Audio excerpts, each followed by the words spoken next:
Ready? Start.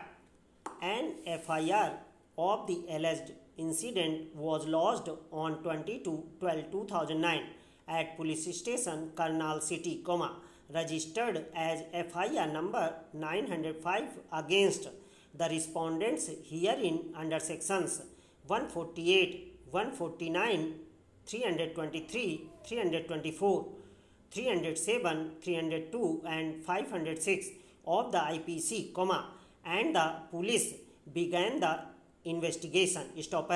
On completion of the investigation, a final report was presented in court, and the case was committed to the competent court for trial. The respondents were charged, cited YD, order dated 17/5/2010, to which they pleaded not guilty and sought for a full trial.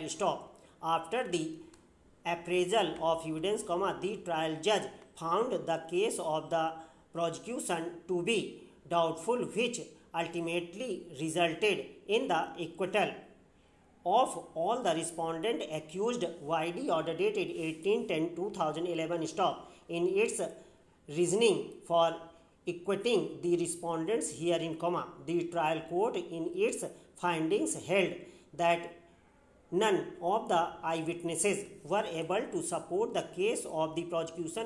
The court noted that appellant, who is the mother of the deceased, gave a completely different narration of events as compared to PW1. The trial judge also noted that the presence of the appellant on the spot of the crime was also not proved, and that because she was mother of the deceased, hence, an interested witness and her evidence was not reliable.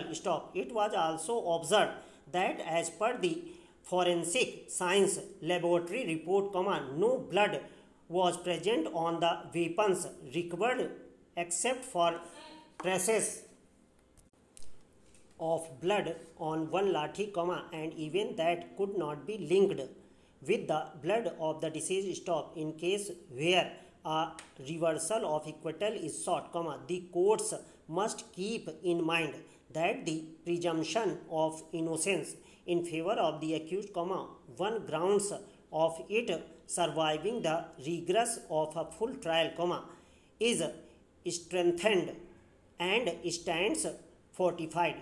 The prosecution then, while still working under the same burden of proof, is required to discharge a more onerous responsibility to annul and reverse the fortified presumption of innocence.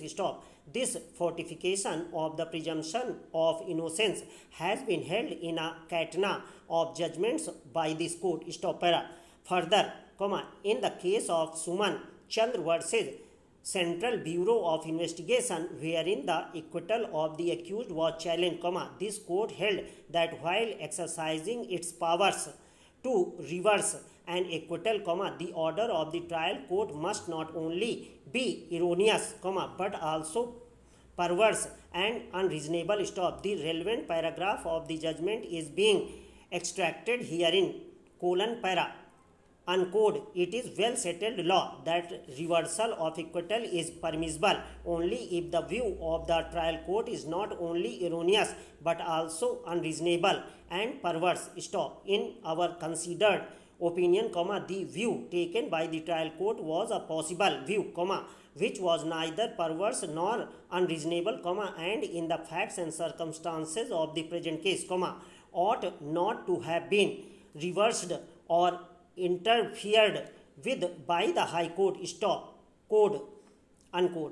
Para. As can be seen from the above mentioned judgment, an additional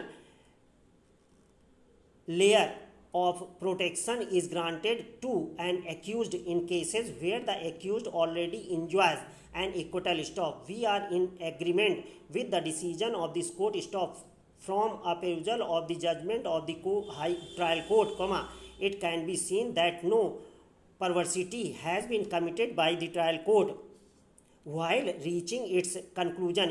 All the evidence on record has been carefully perused and a detailed analysis has been carried out to come to the conclusion